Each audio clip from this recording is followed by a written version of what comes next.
জনমতলৈ স্বাগতম মই দীক্ষিত শৰ্মা 21 দিছপুৰ কোনে দখল কৰিব উন্নয়নৰ অন্য এটা নাম হৈছে অজন্তা নেওগ গোলাঘাটত বিজেপি চৰকাৰ কেতিয়াও নবয় বিজেপিয়ে যদি উন্নয়ন কাবাক দিছে আদানী আম্বানী সেই সকল লোককে উন্নয়ন দিছে আমি বাগিচাই যাম এবাৰ আৰু আমি জনজাগৰণ কৰিম কাৰ হলেহে আমি অসমীয়া হিচাপে জীয়াই থাকিব পাৰিম যিগৰাকী মানুহে কাৰ ঘূৰ বিৰোধিতা কৰিছিলে আৰু সেইগৰাকী মানুহক আজি লৈ আকৌ বদনৰ বংশধৰে কৈছে যে আমি কাৰ বুজি উঠিলে এখন ৰাস্তাত কিয় দুখনকৈ টোল গেট দিব লাগে যিখন কণ্টল দোকানত এটকীয়া চাউল ফ্ৰী কৰি 15 টকীয়া কাচিন তেল 40 টকা কৰিছে উন্নয়ন সেয়াহে কৰিছে আচলতে নামতহে মুখ্যমন্ত্ৰী চলাই আছে কোনোবাই এদিন মিছা কথা ক'লে এপ্ৰিল ফুল 5 বছৰ মিছা কথা ক'লে সেইটো হৈ গ'ল পদুম ফুল 2 তাৰিখে মিঠাই খাবলৈ আহিব জনমতলৈ স্বাগতম মই দীক্ষিত শৰ্মা আৰু বৰ্তমান মই উপস্থিত আছো গোলাঘাটত 21 নিৰ্বাচনৰ বিধানসভা নিৰ্বাচনৰ ৰণদংকা ইতিমধ্যে সমগ্ৰ অসমতে বাজি উঠিছে ৰাজনৈতিক দলসমূহে নিজৰ প্ৰস্তুতি সম্পূৰ্ণ কৰি তুলিছে আৰু এতিয়া সমগ্ৰ অসমত প্ৰশ্ন যে 21 দিছপুৰ কোনে দখল কৰিব এই প্ৰশ্নৰ উত্তৰ বিচাৰি বৰ্তমান মই আহি উপস্থিত হৈছোহি গোলাঘাটৰ ৰাজনীতি এক বেলেগ ধৰণৰ অংকত পৰিণত হৈছে কাৰণ সিদিনাখনলৈকে যিসকল কংগ্ৰেছত আছিল তেওঁ আহি আজি বিজেপিত পালেহি যিসকলে বিজেপি কৰি আছিলে তেওঁলোকৰ মাজত প্ৰশ্ন যে বিজেপি কোন প্ৰকৃত বিজেপি কোন আৰু কি ধৰণৰ ৰণনীতি এতিয়া তেওঁলোকে গ্ৰহণ কৰিব ঠিক তেনেধৰণে কংগ্ৰেছৰ মাজতো প্ৰশ্ন কংগ্ৰেছে এতিয়া কি ৰণকৌশল প্ৰস্তুত কৰিব তাৰ মাজত প্ৰশ্ন আহিছে নতুন আঞ্চলিক ৰাজনৈতিক দলৰ তেওঁলোকৰ কি প্ৰভাৱ আছে এই প্ৰশ্নৰ উত্তৰ বিচাৰি বৰ্তমান মই গোলাঘাটত উপস্থিত আছোঁ আৰু গোলাঘাটৰ বিভিন্ন দল সংগঠন ৰাজনৈতিক দলৰ লোক বৰ্তমান মোৰ লগত উপস্থিত আছে মই আপোনালোকক দেখুৱাই আছোঁ আৰু মই বিজেপিৰ প্ৰতিনিধি আছে অন্যান্য দল সংগঠনৰ আছে মই প্ৰথম বিজেপিৰ ওচৰলৈ আহিছোঁ আকৰ্ষণৰ কেন্দ্ৰ বৰ্তমান গোলাঘাট হৈ আছে সিদিনাখনলৈকে যিসকল কংগ্ৰেছত আছিল এতিয়া বিজেপি কি ক'ব চক নিৰ্বাচন কেন্দ্ৰিক যেতিয়া পৰিৱেশৰ সৃষ্টি হয় তাত যিকোনো দলৰ পৰা গৈ অন্য দলত যোগদান কৰা এটা প্ৰক্ৰিয়া থাকেই কিন্তু ইতিমধ্যে আমি স্পষ্টভাৱে ক'ব পাৰোঁ গোলাঘাটৰ যি সামগ্ৰিক উন্নয়ন এই উন্নয়নৰ প্ৰতি ৰাইজে বৰ্তমানৰ ভাৰতীয় জনতা পাৰ্টিৰ যি প্ৰাৰ্থী অজন্তা নেওগৰ পক্ষত আছে আৰু বিপুল ভোটৰ ব্যৱধানত গোলাঘাট সমষ্টিৰ পৰা অজন্তা নেওগ ডাঙৰীক বিজয় কৰি দিছপুৰলৈ নিব গোলাঘাটত আপুনি কনফিডেণ্ট তাৰমানে এইবাৰ অজন্তা নেওগ জিকি আহিব বিজেপিৰ দখলত যাব এই সমষ্টিটো উন্নয়নৰ অন্য এটা নাম হৈছে অজন্তা নেওগ যোৱা বিধানসভা নিৰ্বাচন প্ৰতিটো নিৰ্বাচনত তেখেতে বিজয় হৈ আহিছে আৰু বিজয় হৈ গোলাঘাটৰ যি সামগ্ৰিক উন্নয়ন কৰিছে হয়তো অসমৰ ভিতৰতে এক জাকত জিলিকা জিলা হিচাপে পৰিহিত কৰিবলৈ তেখেতে সক্ষম হৈছে মই পুনৰ আপোনাৰ ওচৰলৈ আহিম মই এতিয়া আহিব বিচাৰিছোঁ আপোনাৰ ওচৰলৈ আপুনি প্ৰথম পৰিচয়টো দিয়ক নিজৰ আৰু কোন সংগঠনৰ পৰা আপুনি আহিছে নমস্কাৰ মই শ্ৰী ভাস্কৰ জ্যোতি বৰা মই অসম জাতীয় পৰিষদৰ জাতীয় যুৱ শক্তিৰ ৰাজ্যিক আহ্বায়ক ইতিমধ্যে আপুনি বিজেপিৰ কথা শুনিলে যে যিসকল বিজেপিৰ মাজতো আছে কংগ্ৰেছৰ মাজতো কিছু প্ৰশ্ন উত্থাপন হৈ আছে আপোনালোকৰ স্থিতি কি এই মুহূৰ্তত চাওক জাতীয় পৰিষদ আজিৰ পৰা 3 মাহৰ আগত এটা জন্ম হোৱা এটা দল ৰাজনৈতিক দল আৰু জাতীয় পৰিষদৰ এটা আঞ্চলিক দলৰ যিটো উত্থান সেই উত্থানত আজি বিজেপি হওক কংগ্ৰেছ হওক তেওঁলোক আচলতে ভয়ত কম্পমান হৈছে আপুনি চাওক য'তেই আমাৰ সভাপতি গৈছে সভাপতিক লৈ তেওঁলোকে ভয়ত তেওঁলোকে সভাপতিক আক্ৰমণ কৰিছে কৰবাৰ গাড়ীত তেওঁলোকে সেইদিনা আমাৰ লুৰিণজ্যোতি গগৈ ডাঙৰীয়া খমটাই সমষ্টিলৈ আহিছিলে তাতে হাজাৰ মানুহক দেখি কেইজনমান বিজেপিৰ কৰ্মীয়ে তেওঁলোকৰ সেই ফুলৰ যিখন পতাকা তেওঁলোকে ওপৰলৈ উৰুৱাই দেখুৱাইছিলে আচলতে এইটোৱে এটা কথাই সূচায় যে তেওঁলোকে ভয় খাইছে ক'ৰবাত অস্তিত্ব মানে নথকা এটা ৰাজনৈতিক দল যেতিয়া সাংঘাতিকভাৱে উত্থান হৈছে অসমত কেৱল গোলাঘাটতে নহয় খমটাইত নহয় অসমত তেনেহ'লে সেই ৰাষ্ট্ৰীয় ৰাজনৈতিক দলে ইমান ভয় খোৱাৰ প্ৰয়োজন কি আছে তেওঁলোকে যদি হয় মই পুনৰ আহিম মই আপোনাৰ ওচৰলৈ আহিছোঁ আপোনাৰ মতামত মই এই মুহূৰ্তত প্ৰথমে লৈ ল'ব বিচাৰিছোঁ কি ক'ব হয় যিজন বিজেপি এতিয়া ওপৰৰ নেতৃত্ব কৈছে তেওঁ কথা হ'ল কি তেওঁলোকৰ আমি উন্নয়নবিলাক এইটোৱেই দেখিছোঁ যি সময়ত আমাৰ কৰোণা আহিছিল কৰোণাৰ সময়ত তেওঁলোকে মানে কৰোণাৰ সময়ত আমাৰ প্ৰত্যেক মানুহকে মুখা পিন্ধাইছিলে আৰু এতিয়া তেওঁলোকে প্ৰতিটো ৰাস্তাত মানে 5 কিলোমিটাৰ ৰাস্তা দেখিছোঁ 5 কিলোমিটাৰ ৰাস্তাটো ইফালে 200 মিটাৰ বনাইছে ইফালে মানে মুখা পিন্ধাই দিছে মানে মাস্ক পিন্ধাই দিছে আৰু ইফালে 200 মিটাৰ কৰিছে সেই 200 মিটাৰটো আপোনাৰ মাস্ক পিন্ধাই দিছে কাৰণ তেওঁলোকে মাস্ক কৰা আৰু তেওঁলোকে মানে ধৰি লওক য'ত আপোনাৰ এই ফলক লগোৱা ৰাজনীতিৰ বাবে তেওঁলোকে কৰা নাই আজিলৈকে বিজেপিয়ে কৰা নাই আৰু তেওঁলোকে ভ্ৰষ্টাচাৰী আৰু দুৰ্নীতিৰ ওপৰত তেওঁলোকে প্ৰতিষ্ঠিত এখন চৰকাৰ য'ত নেকি ভ্ৰষ্টাচাৰ কৰি পেলাই তেওঁলোকে গোটেই অসমত অসমৰ এটা ভালকৈ তেওঁলোকে এখন কোনো এটা ইণ্টাৰভিউ পাতিব পৰা নাই য'ত নেকি তেওঁলোকে নিজেই ভ্ৰষ্টাচাৰী আৰু তেওঁলোকে ভ্ৰষ্টাচাৰ শেষ কৰিম বুলি কোৱা এটা চৰকাৰে তেওঁলোকে অসমৰ সম্পত্তি লুটি পুতি শেষ কৰি দিলে অসমৰ মানে তেওঁলোকে দুটা ব্লেক পান্থাৰ মানে ভাৰতত নি পেলাই বিক্ৰী কৰি দিলে য'ত আদানী আম্বানীৰ নিচিনা মানুহক বিক্ৰী কৰিলে তেওঁলোকে পৈতৃক সম্পত্তি নহয় সেইবিলাক গতিকে সেইবিলাক আমি লাজ পাইছোঁ অসমৰ জাতীয় সংগঠন আমি এইবাৰ উত্থান হ'মেই কাৰণ আমি জিকিব মই পুনৰ আহিম ইয়াত অন্যান্য দল সংগঠনৰ আছে মই আপোনাৰ ওচৰলৈ আহিছোঁ আপুনি কি মন্তব্য ৰাখিব জয়জতে আপোনালোকক মানে গোলাঘাটত আহি পেলাই এনেধৰণে ৰাজনৈতিক বাৰ্তা লোৱাৰ বাবে আমি ধন্যবাদ জনাইছোঁ সদৌ অসম জাতীয়তাবাদী যুৱ ছাত্ৰ পৰিষদে প্ৰথম কথা হ'ল কি নিৰ্বাচন আহিব আৰু নিৰ্বাচন যাব নিৰ্বাচনৰ জৰিয়তে এতিয়া বিভিন্ন দলে বিভিন্ন যিবিলাক আমাৰ কৰ্ম কৰি গ'ল সেইবিলাকক লৈ পেলাই ফটা ঢোল কোবাব কিন্তু গতানুগতিক যিখিনি কাম কৰি গৈছে সেইখিনিক লৈ আমি আজি যুৱচামে সেইখিনি বিচৰা নাই আমি বিচাৰিছোঁ যে যুৱচামৰ সংস্থাপন এইটো এটা অতি জৰুৰী আৰু সংস্থাপন এইটোৱে নহয় যে চৰকাৰী চাকৰিৰ জৰিয়তেহে সংস্থাপন দিব আজি আপোনালোকে খুমটাই অঞ্চলটোত আপোনালোকে খুমটাই দাবিডুবি বুলি এটা অঞ্চল আছিল সেই অঞ্চলৰ শ্বহীদ কুশল কোঁৱৰ সূতাকল আছিল সেই সূতাকলটো আজি তাৰিখত মৃতপ্ৰায় অৱস্থা আজি সেই খুমটাইতে আকৌ চেনিকল আছিল সেই চেনিকল বৰুৱা বামুণগাঁও চেনিকল মৃতপ্ৰায় অৱস্থা সেইসমূহ বিষয়ক লৈ পেলাই আজি কোনো এটা দলে কোনো এটা নিৰ্বাচনী ইস্তেহাৰত কিন্তু এইবিলাক সমস্যাক লৈ পেলাই কোনো ধৰণৰ কথা কোৱা নাই আৰু বিজেপি দলটোৱে কংগ্ৰেছৰ অপশাসনৰ আমি পৰিত্ৰাণ পাবলৈ আজি বিজেপি চৰকাৰক 2016ত আমি সৰ্বানন্দ সোণোৱালৰ এখন চৰকাৰ আমি মই পুনৰ আহিম ইয়াত কিছু ছাত্ৰ ছাত্ৰী আমাৰ মাজত আছে ছাত্ৰ আছে মই আপোনাৰ ওচৰলৈ আহিছোঁ আপোনালোক হ'ল এইখন দেশৰ ভৱিষ্যত আপোনালোকে এইবাৰ ভোট দিব কি নিৰ্ণয় কৰিব কেনেকুৱা ধৰণৰ ভোট মানে আপোনালোকে কি বিচাৰে প্ৰথমতে চাওক 95 নং গোলাঘাট সমষ্টিত যিহেতু অজন্তা নেওগক বিজেপিয়ে প্ৰতিনিধিত্ব আগবঢ়াইছে তেখেত কংগ্ৰেছৰ প্ৰাক্তন বিধায়িকা আছিল তেখেত যেতিয়া বিধায়িকা আছিল আমি যিহেতু ছাত্ৰ হয় সেইবাবে আমাৰ বিধায়কৰ পৰা এটা জলপানী আমাক দিয়া হয় সেই জলপানীটো মই 3বাৰকৈ কৰিছোঁ প্ৰথম বাৰ্ষিকত কৰিলোঁ দ্বিতীয় বাৰ্ষিকত কৰিলোঁ এতিয়া আকৌ প্ৰথম স্নাতকত আকৌ এবাৰ কৰিছোঁ 3বাৰ মই তেখেতক লগ কৰিবলৈ গ'লোঁ ঘৰলৈ 3বাৰ দেখিলোঁ তেখেতৰ তাৰপৰা মোক কৈছে যে বোলে গুৱাহাটীত আছে তেখেত বোলে তো এতিয়া মই এটা প্ৰশ্ন কৰিব বিচাৰিছোঁ তেখেতক যে তেখেতৰ গোলাঘাট সমষ্টিত খেলি পেলি জয়ী হয় তেখেতৰ গুৱাহাটীত কি দৰকাৰ তেখেতে যদি তাতে থাকিব বিচাৰে তেতিয়াহ'লে তাতে থাকক আৰু এটা কথা স্পষ্টভাৱে জনাই দিছোঁ যে তেখেতক যদি তেখেতে ইয়াত থাকিব নোৱাৰে তেখেতে এই পদ এৰি দিব পাৰে বা ইয়াত আৰু আনক এৰি দিব পাৰে আপোনাৰ নিশ্চিত যে বিধায়কগৰাকী যদি হয় তেওঁ নিজৰ স্থানত থাকিব লাগে হেৰিত থকাতকৈ মই আপোনাৰ ওচৰলৈ আহিব বিচাৰিছোঁ আপোনালোকৰ আৰম্ভণিৰ মতটো কি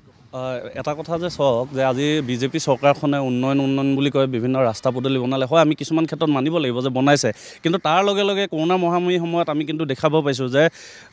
অসমৰ পৰা বাহিৰৰ পৰা কিমান লাখ লাখ নিবনুৱা আমাৰ অসমৰ নিজৰ ভাই ভণ্টিসকল বাহিৰত গৈ কাম কৰি থাকিবলগীয়া হৈছে যাৰ কাৰণে নিজৰ অসমতে আমাৰ অসমীয়াসকলৰ কাৰণে সংস্থাপন কৰিব পৰা নাই এইটো অত্যন্ত লাজৰ বিষয় এই বিজেপি চৰকাৰখনৰ বিষয় তাৰ লগে লগে বহুতো বিভিন্ন কংগ্ৰেছ চৰকাৰ আহিলে আমি বিজেপি চৰকাৰ দেখিলোঁ আৰু বিভিন্ন এতিয়া ৰাজনৈতিক দল দেখিছোঁ আমি যে নতুনকৈ উত্থান হৈছে আমাৰ জাতীয়তাবাদী ভাৱধাৰণাৰ পৰা আঞ্চলিকবাদী শক্তিও ধাৰণা হৈছে আমিও জানো আমি কা সমৰ্থন নকৰোঁ ইতিমধ্যে আমি যে আমি নামানো সেইটো কথাও আমি ইতিমধ্যে জাতীয়তাবাদী সংগঠন হিচাপে আমি মানি লৈছোঁ আমি যে কা সমৰ্থন নকৰোঁ কিন্তু তাৰ লগে লগে কিন্তু আমি বিভিন্ন এতিয়া নতুনকৈ গঠন হোৱা ৰাজনৈতিক শক্তিসমূহৰ মাজত দেখিছোঁ যে নিজৰ মাজতে চিটৰ বিভিন্ন বেমেজালি সৃষ্টি হৈছে এইখিনিত কিন্তু আমি নিজে আমি অসম জাতীয়তাবাদী যুৱ পৰিষদে গোলাঘাট জিলা সমিতিৰ 5টা যিকেইটা বিধানসভা সমষ্টি আছে তাত আমি কিন্তু নিশ্চয়কৈ এটা কথা স্পষ্ট যে আমি সমষ্টি বিশেষে আমি চিন্তা ধাৰণা কৰি আমি মই পুনৰ আহিম মই বিজেপিৰ যিসকল আছে তেওঁলোকৰ ওচৰলৈ মই আহিছোঁ মই আপোনাৰ পৰা জানিব বিচাৰিছোঁ এই নিৰ্বাচনত আৰু এই প্ৰশ্নবোৰ সকলোৰে বাবে হ'ব যে এই নিৰ্বাচনত সকলোতকৈ ডাঙৰ বিষয় কি হ'ব গোলাঘাটতে হওক বা অসমতে হওক হয় একচুৱেলি মই আপোনাক এইটো কথাই কওঁ সকলো নিৰ্বাচনতে প্ৰথম বিষয়টো হৈছে আমাৰ ডেভেলপমেণ্ট আৰু গোটেই ডেভেলপমেণ্টৰ যোনটো আপুনি কথা ক'বলৈ যদি বিচাৰোঁ তেতিয়াহ'লে আপোনাৰ মুখৰ আগত আপুনিতো হয়তো কিজানি গুৱাহাটীৰ পৰা আহিছে ক'ব পাৰিছে আপুনিতো আহি পেলাই আপুনি নিজৰ চকুৰ আগতে এইফালে চালে ডেভেলপমেণ্ট সেইফালে চালে ডেভেলপমেণ্ট আপুনি পিছফালে চাওক ইমান ধুনীয়া পথাৰ এইখন চাওক ইমান ধুনীয়া ফিল্ড আপুনি ক'ত পাব আৰু তাতকৈতো বেছি মইতো এটা কথাই ক'ম চিধা যে আজিৰ ডেটত অজন্তা বাইদেৱে যিখিনি গোলাঘাটৰ কাৰণে গোলাঘাটৰ বাসীৰ কাৰণে অকল অসমৰ কাৰণে যিখিনি কৰিছে তাতকৈ মই ভাবোঁ এতিয়া আগন্তুক যোনটো ইলেকশ্যন আপুনি কৈছে যে গোলাঘাটত উন্নয়ন হৈছে প্ৰতিক্ৰিয়া মই আপোনাৰ পৰা সুধিছোঁ ডেভেলপমেণ্ট গোটেই অসমৰ ডেভেলপমেণ্ট SI কেলেংকাৰীত সেয়া ডেভেলপমেণ্ট হৈ গ'ল আপোনাৰ ফ্ৰী চাউল দিয়াৰ সেয়া ডেভেলপমেণ্ট ৰঙা স্কুটি দি আছে সেয়া ডেভেলপমেণ্ট আচলতে মানুহৰ ভৱিষ্যত সুৰক্ষিত নহয় আজিৰ এটা নৱপ্ৰজন্মৰ ভৱিষ্যত সুৰক্ষিত নহয় সেয়া কি ক'ব আপুনি চাওক আমাৰ গোটেই সম্পদবোৰ এফালৰ পৰা বিকিবলৈ আৰম্ভ কৰিছে আৰু তেওঁলোকে এতিয়া হাজিৰা দি পইচা আনিব মিটিঙলৈ মানুহ আনিব লাগে সেয়াও ডেভেলপমেণ্ট সেয়াই যদি ডেভেলপমেণ্ট তেনেহ'লে ক'ব লগা একো নাই আজি মই সৰুপথাৰৰ পৰা আহিছোঁ এইমাত্ৰ আমাৰ অসম জাতীয় পৰিষদৰ সম্পাদক ৰাজু ককাই আমি নমিনেশ্যন দি আহিছোঁ হাজাৰ হাজাৰ মানুহ মই ক'ম সেয়া অসম জাতীয় পৰিষদৰ ডেভেলপমেণ্ট উন্নয়ন হৈছে নাই অসমত উন্নয়ন হৈছে নাই মই ছাত্ৰ ছাত্ৰীৰ ফালৰ পৰা মই এজনৰ পৰা জানিব বিচাৰিছোঁ আপুনি কি ক'ব যে উন্নয়ন অসমত হৈছে নাই নহয় আচলতে নিৰ্বাচনৰ প্ৰাক মুহূৰ্তৰ প্ৰতিশ্ৰুতিৰ বন্যা বোৱাবলৈ আচলতে নেতাসকলে নিৰ্বাচনৰ প্ৰাক মুহূৰ্ততে সময় পায় কিন্তু আমি ছাত্ৰ ছাত্ৰীসকলে আমি দৃঢ়তাৰে ক'ব লাগিব যে আমাক প্ৰতিশ্ৰুতিৰ বন্যা নালাগে আমাক লাগে সমস্যাৰ সমাধান আমাক সাম্প্ৰদায়িক ৰাজনীতি নালাগে আমাক লাগে বানপানী সমস্যাৰ স্থায়ী সমাধান আমাক কোনো দল আমাক কোনোবা জাতিৰ কথা কৈ কোনোবাই ধৰ্মৰ কথা কৈ আমাক ভোট বিচাৰি আহিলে নহ'ব আমাক তেওঁলোকে ক'ব লাগিব যে নিবনুৱা সমস্যাক কেনেদৰে তেওঁলোকে এটা স্থায়ী সমাধান দিব অসমৰ যুৱ প্ৰজন্মসকলক তেওঁলোকে আচলতে কেনেকৈ কৰ্মসংস্থাপন প্ৰদান আপুনি ক'ব বিচাৰিছে প্ৰতিশ্ৰুতি নহয় সমাধান লাগে প্ৰতিশ্ৰুতি নহয় সমস্যাৰ সমাধান লাগে মই আপোনাৰ ওচৰলৈ আহিছোঁ আপুনি কি মন্তব্য কৰিব আপুনি কি ক'ব নিশ্চয় এটা কথা সেইটোৱে প্ৰতিশ্ৰুতি নহয় আচলতে সমাধান লাগিব আমি যি প্ৰত্যেকটো ৰাজনৈতিক দলক একদম স্পষ্ট হৈ গৈছোঁ আমাৰ সমাধান লাগিব যদি আপোনালোকে সমাধান কৰিব পাৰে তেন্তে গাদীত আহক নহয় অন্যথা কিন্তু প্ৰতিক্ৰিয়া লৈ লৈছোঁ বিজেপি দলৰ পৰা আৰু AGPৰ প্ৰতিনিধি আহিছে প্ৰতিশ্ৰুতি নহয় সমাধান লাগে ক'ৰবাত নহয় ক'ৰবাত অভিযোগ উত্থাপন কৰিছে যে যিখিনি প্ৰতিশ্ৰুতি আপোনালোকে দিছিলে সেই প্ৰতিশ্ৰুতি ক'ৰবাত নহয় ক'ৰবাত পূৰ্ণ কৰা নাই এইটো অভিযোগ অসমৰ এজন সফল মুখ্যমন্ত্ৰী সৰ্বানন্দ সোণোৱাল ডাঙৰীয়া যিখিনি প্ৰতিশ্ৰুতি দিছে সকলো প্ৰতিশ্ৰুতি ইতিমধ্যে অসমৰ ৰাইজৰ পূৰণ হৈছে আৰু সেয়েহে অসমৰ ৰাইজে আঁকোৱালি লৈছে গতিকে ভাৰতীয় জনতা পাৰ্টীৰ এক আদৰ্শ আছে যে ভাৰতীয় জনতা পাৰ্টীয়ে যি প্ৰতিশ্ৰুতি দিয়ে সেই প্ৰতিশ্ৰুতি সদায় সমাধান কৰে আপুনি কি ক'ব হয় এতিয়া তেখেতে উপৰোক্ত ব্যক্তিজনে কৈছে বিজেপি দলৰ তেখেতে সৰ্বকালৰ মই ভাবোঁ যে সৰ্বকালৰ বিফল মুখ্যমন্ত্ৰী হিচাপে সৰ্বানন্দ আপুনি কোন সংগঠনৰ পৰা দলৰ পৰা আহিছে অসম জাতীয় পৰিষদ হয় জিলাৰ মানে যুৱ শক্তি মুখ্য আহ্বায়ক এতিয়া কথা হ'ল তেখেতে কৈছে যে সৰ্বকালৰ তেখেত শ্ৰেষ্ঠ মুখ্যমন্ত্ৰী মই কওঁ যে শ্ৰেষ্ঠ হয়নে নহয় অসমৰ ৰাইজে ভালকৈ জানে এই কথাটো আৰু বিগত সময়ছোৱাত কা আন্দোলনৰ সময়ত যি পৰিৱেশ পৰিস্থিতিৰ সৃষ্টি হৈছিলে অসমত আৰু যিহেতু অসমত সান্ধ্য কি বস্তু আছিলে আমি বুজি পোৱা নাছিলোঁ কা আন্দোলনৰ আগত সেই সময়ত অসমৰ যি বাতাবৰণ সৃষ্টি হৈছিলে অসমত পুলিচ মিলিটাৰী হটুৱাই মানে কি হৈছে জনসাধাৰণৰ যি আন্দোলন আছিলে গণতান্ত্ৰিক আন্দোলন তেওঁলোকক ডমিনেট কৰিব চেষ্টা কৰা হৈছিলে আৰু কথা হ'ল কি গণতান্ত্ৰিক যি আন্দোলন সেই আন্দোলনক তেওঁলোকে সম্পূৰ্ণৰূপে মষিমূৰ কৰিব চেষ্টা কৰিছিলে ইণ্টাৰনেট কৰ্তন কৰিছিলে তেনেধৰণৰ তেওঁলোকে কাৰ্য হাতত লৈছিলে গতিকে এইটো বদনৰ শাসন চলি আছে বদনে যিহেতু অসমখন ধ্বংস কৰিবৰ কাৰণে মানা নিছিলে গতিকে আমি যিহেতু লাচিতৰ দেশৰ মানুহ অভিযোগ বদনৰ শাসন চলি আছে কি ক'ব ৰাইজে ভালধৰণে বুজি পাইছে আজি অসমত বদনৰ শাসন চলিছেনে ভাৰতীয় জনতা পাৰ্টীৰ এক সুন্দৰ শাসন চলিছে ৰাইজে ইতিমধ্যে দেখিছে আৰু ইয়াত মোৰ উপৰোক্ত বক্তাজনে কৈছে যে বদন যে এতিয়াতো বদন নাই এতিয়া বৰ্তমান অসমৰ মুখ্যমন্ত্ৰী হৈছে সৰ্বানন্দ সোণোৱাল ডাঙৰীয়াই আৰু হিমন্ত বিশ্ব শৰ্মা ডাঙৰীয়াই ইমান সফলভাৱে অসমখন পৰিচালনা কৰিছে গতিকে আগন্তুক নিৰ্বাচন আপোনালোকে চাওক 21ৰ নিৰ্বাচনত অসমৰ ৰাইজে ইয়াৰ কি ফলাফল দিয়া দেখে নিশ্চয় অসম গণ পৰিষদৰ প্ৰতিনিধি আহিছে মই আপোনাৰ পৰা জানিব বিচাৰিম কি ক'ব কি ক'ম মানে চাওক কথা হ'ল কি অসমত আকৌ পুনৰ মিত্ৰজোঁটৰ চৰকাৰ হ'ব সেইটো একেবাৰে সত্য কথা আৰু কথা হ'ল কি মানুহেতো সদায় উন্নয়ন বিচাৰে যিহেতু উন্নয়ন আপোনালোকে নিজেই দেখিছে যে কিমান উন্নয়ন হৈছে অসমত আৰু এই চৰকাৰখনে আপোনাৰ 4টা বছৰ কাম কৰিবলৈ পালে মাজতে এটা COVID-19ৰ কাৰণেতো এটা বছৰ সম্পূৰ্ণকৈ আমি লছ কৰিলোঁ আৰু নহ'লে আৰু হয়তো উন্নয়ন হ'লহেঁতেন যিহেতু মানুহে উন্নয়নৰ লগত আছে আৰু উন্নয়নৰ স্বাৰ্থত মানুহে ভোট দিব আৰু অসমৰ জনসাধাৰণে জানে কাক ভোট দিব লাগে আজি মিত্ৰজোঁটৰ যিখন মিত্ৰজোঁটৰ চৰকাৰ আৰু আপুনি চাওক আজি খমটাই সমষ্টি আমাৰ সন্মানীয় মিত্ৰজোঁটৰ মৃণাল শইকীয়া ডাঙৰীয়া তেখেতৰ আজি যিটো নমিনেশ্যন দিবলৈ আহোঁতে যি অভূতপূৰ্ব যি ৰাইজৰ সহায় মই পুনৰ আহিম আদিবাসী ছাত্ৰ সন্থাৰ ফালৰ পৰা আহিছে আপোনালোকৰ এই মুহূৰ্তত মতটো কি গোলাঘাটৰ ৰাজনীতিত বা গোলাঘাটৰ আজি যিটো দৃশ্যপট আছে বা প্ৰেক্ষাপট আছে আপোনালোকে কি ভাবে হয় নমস্কাৰ মোৰ নাম চিমচন চৰেং মই আদিবাসী ছাত্ৰ সন্থা গোলাঘাট জিলাৰ GS হয় আমি আমাৰ আদিবাসী জনগোষ্ঠীটোৰ বিষয়ে যদি আমি চাবলৈ যাওঁ তেতিয়াহ'লে সঁচাকৈ আমাক এইখন চৰকাৰে আমাক প্ৰতাৰণা কৰি আছে আমি এটা কাৰণে ক'ম কাৰণ আমি দীৰ্ঘদিনীয়া যিবোৰ আমাৰ সমস্যা আছে মৌলিক যিবোৰ সমস্যা জনজাতিকৰণ মাটিৰ পট্টা আৰু আপোনাৰ মজুৰি বৃদ্ধি আপোনালোক যদি চাবলৈ যায় তেতিয়াহ'লে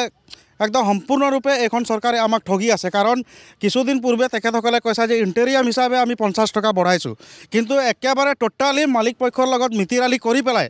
তেখেতসকলে আমাক ঠগিলে। আৰু ইয়াৰ প্ৰত্যুত্তৰ কিন্তু তেখেতসকলে এইবাৰ বিধানসভা ইলেকশ্যনত পাব। আমি বাগিচাই যাম এইবাৰ ইলেকশ্যনৰ আগে আৰু আমি জনজাগৰণ কৰিম আৰু ইয়াৰ প্ৰত্যুত্তৰ আমি চৰকাৰক দিম। মই বিজেপিৰ পৰা প্ৰতিক্ৰিয়া লৈ লৈছোঁ যে আপোনালোকে এয়া আদিবাসী ছাত্ৰ সন্থাৰ ফালৰ পৰা অভিযোগ যে যিখিনি প্ৰতিশ্ৰুতি দিছিল কৰা নাই আৰু আপোনালোকৰ বিৰুদ্ধে এতিয়া কেম্পেইন কৰিব। নহয় চাওক, আদিবাসী লোকসকলক আটাইতকৈ যদি বেছি সুবিধা দিছে ভাৰতীয় জনতা পাৰ্টী চৰকাৰখনে দিছে। আজি আদিবাসীসকলক কি দিয়া নাই আপুনি কওকচোন। আজি মানে 3 টকীয়া চাউলৰ পৰা আৰম্ভ কৰি তেওঁলোকৰ মজুৰিলৈকে বৃদ্ধি কৰা, তেওঁলোকৰ মানে প্ৰসূতিসকলৰ শিশুসকলৰ স্কুল কলেজ মানে স্বাস্থ্য ৰাস্তা পদূলি এই সকলোখিনি দিয়া গৈছে। আৰু ইয়াৰ পিছত যদি কোনোবাই কমপ্লেইন কৰে বোলে আমাৰ আদিবাসী লোকসকলৰ কাৰণে একো দিয়া নাই, এতিয়া মাটি পট্টাকে আদি কৰি সকলোখিনি দিলে। গতিকে আমি অনুভৱ কৰোঁ যে আটাইতকৈ যদি বেছিকৈ সুবিধা দিছে আদিবাসী লোকসকলক। মই আপোনালোকৰ পৰা প্ৰতিক্ৰিয়া লৈ আমাক ফ্ৰী চাউল নালাগে, 3000 টকা নালাগে। আমি কি বিচাৰি আছোঁ আমি বিচৰাৰ ইয়াৰ উত্তৰটো দিয়ক আমাক। আমি বিচাৰিছোঁ যে আমাক চাহ মজুৰিটো আমাক 351 টকা লাগে, কিন্তু তেখেতসকলে 50 টকা বঢ়াৰ কথা কৈছে। এইটো মিতিৰালি কৰি পেলাই এতিয়া আপোনালোক জানে নাই যে মালিক পক্ষই তেখেতসকলে এইটো কেছ দি থৈছে। মই গেৰাণ্টি দি ক'ব পাৰোঁ 50 টকা যদি বিজেপি চৰকাৰে বঢ়াব পাৰে আমি তেতিয়াহ'লে আমি মুকলিকৈ আপোনালোকৰ কোনে ক'ব না চাওক, 50 টকা বৃদ্ধি কৰিছে। কংগ্ৰেছ চৰকাৰ দিনতো 2 টকা কৰিছিলে, 2 টকা 1 টকা বঢ়াই নিয়ে। ভাৰতীয় জনতা পাৰ্টীয়ে আটাইতকৈ যদি বেছিকৈ দিছে 50 টকা একেলগে দিছে। আৰু এইটো তেখেতলোকক মই ক'ব লাগে তেওঁলোকে মানি ল'ব লাগে যে সুদীৰ্ঘ দিনত আজি প্ৰায় 70 বছৰ কাৰ্যকালত কংগ্ৰেছ চৰকাৰ থাকোঁতে কেইটকা বঢ়ালে তেওঁলোকে। আজি তেখেতলোকক মই প্ৰশ্ন কৰিছোঁ যে কেইটকা সেইকেইখন চৰকাৰ থাকোঁতে বৃদ্ধি কৰিছিলে। আমাৰ ভাৰতীয় জনতা পাৰ্টী চৰকাৰে তেখেতলোকক মই ক'লোঁ নহয়, একেবাৰে মানে শিশুৰ পৰা একেবাৰে বৃদ্ধজনলৈকে যিমানখিনি সুবিধা দিছে আজি কোনোখন চৰকাৰে দিব পৰা নাছিলে। আপুনি কি ক'ব? মইতো এইটো কথাই ক'ম যে একচুৱেলি যিখিনি দিছে আজি ধৰি লওক তেওঁলোকে আজি শিশুটি মানে নতুনকৈ জন্ম হোৱা স্কুলৰ এডুকেশ্যন, তাৰপিছত আপুনি আজি নিজে গ'লে গম পাব। আপুনি লেবাৰ লাইনলৈ গৈ পেলাই চাওকচোন তেওঁলোকে যিখিনি কৈছে। আপুনি এটা ৰাস্তা পেভাৰ কিমান ডেভেলপ। মই আপোনালোকৰ পৰা প্ৰতিক্ৰিয়া লৈ লৈছোঁ, কি ক'ব? মই চাওক, প্ৰকৃত ৰাজনৈতিক দলবিলাকৰ নিৰ্বাচনৰ সময়ত আচলতে মূল উচিত হ'ব লাগে উন্নয়ন ডেভেলপমেণ্ট। কিন্তু চাওক 16 যি বিজেপি নিৰ্বাচন প্ৰাক মুহূৰ্তত তেওঁলোকৰ যিবিলাক প্ৰতিশ্ৰুতি দিছিলে তাৰ যিখিনি কথা আছিলে নহয়, যিমানখিনি ধৰক যে অসম চুক্তি ৰূপায়ণ, বিদেশী সমস্যা সমাধানকৰণ, 6 নং দফা কাৰ্যকৰণ, নিবনুৱা সমস্যা পৰা নদী বান্ধ, আমাৰ সীমান্ত চিলকৰণ পৰা আৰম্ভ কৰি উদ্যোগীকৰণ যিবিলাক কথা কৈছিলে তাৰ এটা কাৰ্যকৰী নহয়। আপুনি কি ক'ব? মুঠতে বিজেপি চৰকাৰখনে উন্নয়নৰ কথা কৈ লাভ নাই। বিজেপিয়ে যদি উন্নয়ন কাৰোবাক দিছে আদানী আম্বানী সেইসকল লোককে উন্নয়ন দিছে, তাৰ বাহিৰে বিজেপিয়ে কাকো উন্নয়ন দিয়া নাই। আজি উন্নয়নৰ নামত যদি বিমানবন্দৰটো বিকিবলগীয়া হয়, তৈলক্ষেত্ৰ যদি নিলাম কৰিবলগীয়া হয়, এয়া কি উন্নয়ন নেকি? এয়া উন্নয়ন বুজায় নেকি? বিজেপি আৰু প্ৰতিশ্ৰুতিৰ কথা কৈ লাভ নাই। প্ৰথম কথা হৈছে বিজেপিয়ে প্ৰতিশ্ৰুতি দিলেহি, বিজেপিয়ে প্ৰতিশ্ৰুতি দি আহি পেলাই নামনি সোৱণশিৰি জলবিদ্যুৎ প্ৰকল্প যেতিয়া কাম কংগ্ৰেছৰ দিনত চলি আছিলে তেতিয়া কিন্তু ৰাজনাথ সিং আহি নিজেই আন্দোলন কৰিছিলে। আজিৰ তাৰিখত আকৌ সেইখন চৰকাৰে আকৌ সেই বান্ধ নিৰ্মাণ কৰাত কিন্তু তেওঁলোকে উঠি পৰি লাগিছে। ঠিক আছে, মই পুনৰ আহিম। আপোনাৰ পৰা জানিব বিচাৰিছোঁ, কি ক'ব? হয়, মই অলপ পৃথকভাৱে ক'ব খোজোঁ। আমি যুৱচাম হিচাপে আমি আদৰ্শত বিশ্বাস কৰোঁ, নীতিত বিশ্বাস কৰোঁ। আজি তেখেতে কোনো এটা ৰাজনৈতিক দলৰ তেখেতে ক'লে যে তেওঁলোক আদৰ্শত বিশ্বাস কৰে, কিন্তু সাম্প্ৰতিক সময়ত নিৰ্বাচনৰ সময়ত আমি দেখিছোঁ যে কোনো আদৰ্শৰ কোনো স্থল নাইকিয়া হৈ গৈছে। ইজন গৈছে তালৈ, সিজন গৈছে তালৈ। নিৰ্বাচন আহিলে যে প্ৰাৰ্থীয়ে দল সলনি কৰিব সেইটো কোনো তেনেকুৱা প্ৰক্ৰিয়া নাই। আমি যুৱচাম হিচাপে এটা আদৰ্শত বিশ্বাস কৰিব লাগিব, এটা নীতি থকা দল এটাক আমি বাছি ল'ব লাগিব। কিন্তু সেই ধৰণৰ সময়ত আমি কিন্তু সেইটো গোলাঘাটতো দেখিবলৈ পোৱা নাই, অসমতো দেখিবলৈ পোৱা নাই। অসমৰ প্ৰাক্তন মুখ্যমন্ত্ৰী এগৰাকীয়ে আজি যিটো দলক এসময়ত বিৰোধিতা কৰিছিলে সেই দলকে আজি সমৰ্থন কৰি আছে। গতিকে আমি বিৰোধীত পৰা নিচিনা হৈছে যুৱচাম যে আমি কাক বাছি ল'ম। ৰাজনৈতিক আদৰ্শ কাক ল'ব সেইটোক লৈ চিন্তাত পৰিছে। ৰাজনৈতিক আদৰ্শ কাক ল'ম নহয়, দলটোৰ ৰাজনৈতিক আদৰ্শ থাকে, কিন্তু ৰাজনৈতিক আদৰ্শ প্ৰাৰ্থীসকলে কিমান মানিব পাৰিছে। আজি কোনোবা এটা দলে ৰাষ্ট্ৰীয়তাবাদক বিশ্বাস কৰে, কোনোবাই জাতীয়তাবাদক বিশ্বাস কৰে, বিভিন্ন ধৰণৰ আছে। কিন্তু সেই প্ৰাৰ্থীজনে সেই আদৰ্শটোক বিশ্বাস মানিব চলিব পাৰিছে নাই, ৰাইজৰ মাজলৈ সেইটো নিব পাৰিছে নাই, সেইটো অতি গুৰুত্বপূৰ্ণ কথা, যিটো হোৱা নাই এতিয়ালৈকে। এই মুহূৰ্তত এটা ডাঙৰ প্ৰশ্ন মই বিজেপিৰ ওচৰলৈ আহিছোঁ, আৰু এই প্ৰশ্নটো হ'ল যে গোলাঘাটৰ যি 4টা বা 5টা সমষ্টি আছে, সেই 5টা সমষ্টিত কা কিমান ডাঙৰ ফেক্টৰ? চাওক, কিমান ডাঙৰ ফেক্টৰ আপোনালোকে নিজেই জানিছে যে আজি যোৱা বছৰ কা আন্দোলন যিটো ৰাইজে কৰিছিলে এতিয়া কা আন্দোলন তেখেতলোকে নহয় কাৰ সমৰ্থনৰ পক্ষত আছে কাৰটো যে প্ৰয়োজন আছে আমাৰ এইটো আকৌ সকলোটি ৰাইজে বুজি উঠিলে এতিয়া কা আন্দোলন আপুনি দেখিছে নেকি সকলো ৰাইজে এতিয়া কওক যে কা আন্দোলনটো আচলতে কি আছিলে কা আন্দোলন কাৰ পক্ষে ৰাজ্যৰ স্বাৰ্থত আছিলে নাই গোটেই ভাৰতবৰ্ষৰ স্বাৰ্থত জনসাধাৰণৰ স্বাৰ্থত আছিলে সেইকাৰণে কা আন্দোলন এতিয়া নাই কা আন্দোলনৰ বিষয়ে আপোনাৰ এতিয়া যদি প্ৰত্যেক আমি শিশুৰ পৰা বৃদ্ধলৈকে সুধোঁ চবেই সমৰ্থন কৰে যে কাখন আমাক লাগিব কাৰ হ'লেহে আমি ভাৰত সুৰক্ষা হ'ম অসমখন সুৰক্ষা হ'ম আমি অসমীয়া হিচাপে জীয়াই থাকিব পাৰিম হয় কা কোনো ফেক্টৰ নহয় বুলি কৈছে মই আপোনাৰ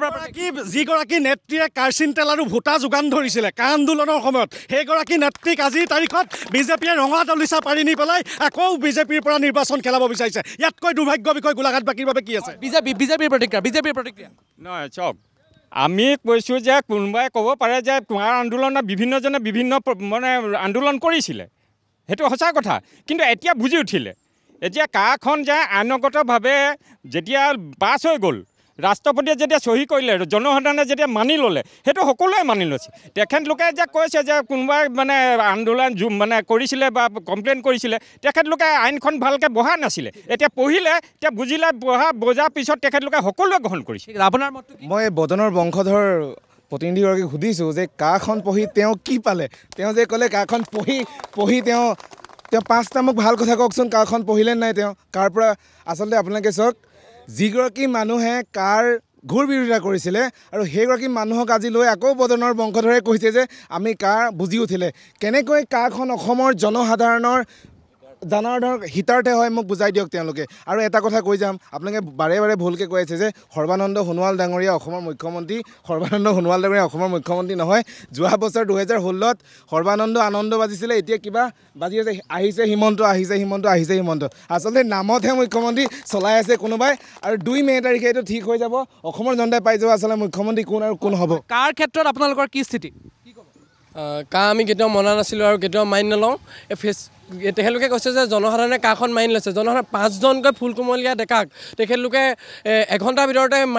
মাৰি দিছে তেনেকুৱা ক্ষেত্ৰত জনসাধাৰণৰ মাজত ভয় ভাৱ হৈ উঠে তাৰ উত্তৰ এইবাৰ আমি 21 পাইছোঁ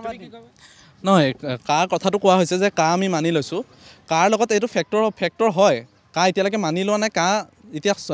মাননীয় উচ্চতম ন্যায়ালয়ৰ অধীনস্থত হৈ আছে কেছ চলি আছে গতিকে যেতিয়ালৈকে আমাৰ কোৰ্টে একো জাষ্টিফিকেশ্যন নিদিয়ে আমি জনসাধাৰণৰ যিটো মত আমি বিশ্বাসী যে কোৰ্টে এই জনসাধাৰণৰ মতটো মানি ল'ব তাই আহোম ছাত্ৰ সন্থাৰ ফালৰ পৰা আছে আপোনাৰ পৰা মই প্ৰতিক্ৰিয়া নহয় আমি আজি আপোনাৰ এই অনুষ্ঠানটো অত্যন্ত লাজ পাইছোঁ এইটো কাৰণে যোৱা কালিলৈকে যিকেইজন ব্যক্তিয়ে কাৰ বিৰোধিতা কৰি আপোনাৰ মন্তব্য আগবঢ়াই আছিলে আজি আকৌ তেওঁলোকে কংগ্ৰেছত থাকি মন্তব্য আগবঢ়াইছিলে আজি তেওঁলোকে বিজেপিলৈ আহি পেলাই কাৰ সমৰ্থন কৰিছে সেইটো আমি অত্যন্ত দুৰ্ভাগ্যজনক আৰু অসমৰ এনেকুৱা সস্তীয়া ৰাজনীতি যে হ'ব আমি কিন্তু ছাত্ৰ সমাজে আমি এইটো গৰিহণা দিছোঁ ৰাজনীতি এনেকুৱা বস্তু নহয় ৰাজনীতি হ'ল এটা জাতিৰ ঊৰ্ধত আৰু ৰাজনীতিয়ে দেশ সলাব বিজেপিয়ে যি পৰিৱৰ্তন আনিছে কৈছে কিবা কা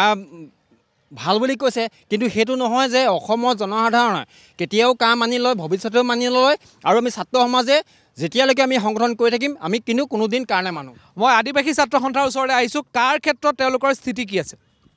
কি ক'ব আপুনি ক'ব হয় আমি কাটো কোনোদিন মনা নাই আৰু আমি মানিও নলওঁ যিখিনি বস্তু আমি বিচাৰিছিলোঁ সেইখিনি বস্তুৱে বিজেপি চৰকাৰখনে দিব পৰা নাই আমি কৈছিলোঁ যে নিম্নতম মজুৰি আইনটো বলবদ্ধ কৰিব লাগে অসমত সেই বস্তুটো তেওঁলোকে কৰা নাই 351 টকা 33 পইচা বৃদ্ধি কৰিম বুলি নিজে ড্ৰাফ্ট বনালে সেইটো তেনেকৈ ৰাখি দিলে কিমান মিছা কথা কয় আপোনালোক নিশ্চয় গম পাইছে তাৰ লগত এতিয়া আবণ্টন পটা দি ৰাখিছে সেইটো এটা ড্ৰাফ্ট বুলিয়ে ক'ব লাগিব কাৰণ 3 বছৰ নোহোৱালৈকে সেইটো কোনো মাটি পটা বুলি আমি ক'ব নোৱাৰোঁ বাগিচাৰ কোনো মাটি এতিয়ালৈকে আবণ্টনো দিয়া নাই একো দিয়া নাই শ বছৰ ইয়াত বসবাস কৰি আছে মানুহে কিন্তু সেইটোও হোৱা নাই ঠিক আছে মই অগপৰ প্ৰতিক্ৰিয়া লৈ লৈছোঁ অগপ আৰু ইয়াৰ পাছত মই বিষয়টো আহিম NRC আপুনি চমুকে কওক নাই সেইটোতো সকলোৱে জানে সকলোৱে কাখন নামানো বুলি কৈছে আৰু এখন কোৰ্টত কেছ দি থৈছে গতিকে সুপ্ৰিম কোৰ্টে যেতিয়ালৈকে ৰায় নিদিয়ে তেতিয়ালৈকেতো আমি একো ক'ব নোৱাৰোঁ আৰু আটাইতকৈ দুখৰ কথাটো এইটো অসমৰ ৰাইজক ৰ'ব মই কৈছোঁ মই আপোনালোকে কৈ থাকোঁতে মই নাই কোৱা নহয় মোক কৈ লওক আপুনি আপোনাৰ কথাখিনি কৈ যাওক মোৰ কথাখিনি মই আপোনালোকে এটা কথা শুনক এই কাখন আন্দোলনটোক আপোনাৰ এই মানে 15 দিন আন্দোলন কৰি পেলাই আকৌ কাখনক লৈ 15 দিন আন্দোলন কৰি দল গঠন কৰিলে দল গঠন কৰি পেলাই এতিয়া তেওঁলোকে মানে ইলেকশ্যন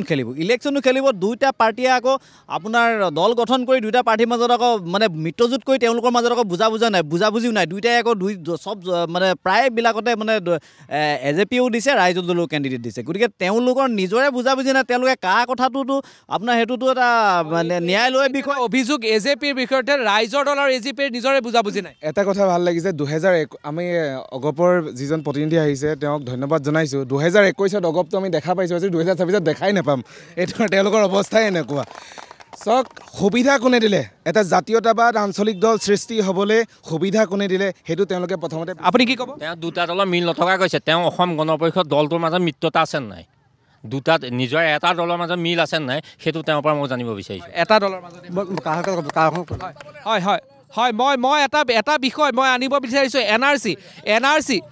NRC মই NRC বিষয়ে আপুনি চমুকে কৈ লওক মই তাৰপিছত NRC বিষয়ে মিত্ৰতা আপোনালোকে দেখা নাই নেকি আমি মিত্ৰতাই খেলি আছোঁ ইলেকশ্যন দেখিছোঁ আৰু এখেতে ক'লে যে 2024ত আপোনাৰ অসম গণ পৰিষদ 2024ত নহয় 2 মে'ত AJP ৰাইজৰ দল এইবোৰ আপোনালোকে কাকো নেদেখে 2 মে'ত মই 2 মে' কৈছোঁ 2 মে'ৰ পিছত যদি আপোনালোকৰ চৌপাতক যদি মানুহ মাতে আপুনি AJPৰ যদি মানুহ যদি আপুনি পায় মোক ক'ব 2 মে'ৰ পিছত হয় মই BJPৰ ওচৰলৈ এই মুহূৰ্তত আহিছোঁ NRC শুদ্ধ NRC আপোনালোকে কৈ থাকে NRC ক্ষেত্ৰত আপোনালোকে কি বিচাৰে এই মুহূৰ্তত নহয় NRCখন চাওক ৰাষ্ট্ৰীয় নগৰীপঞ্জীখন সকলোৱে বিচাৰে আৰু সেইখন আমি আটাইতকৈ যদি NRC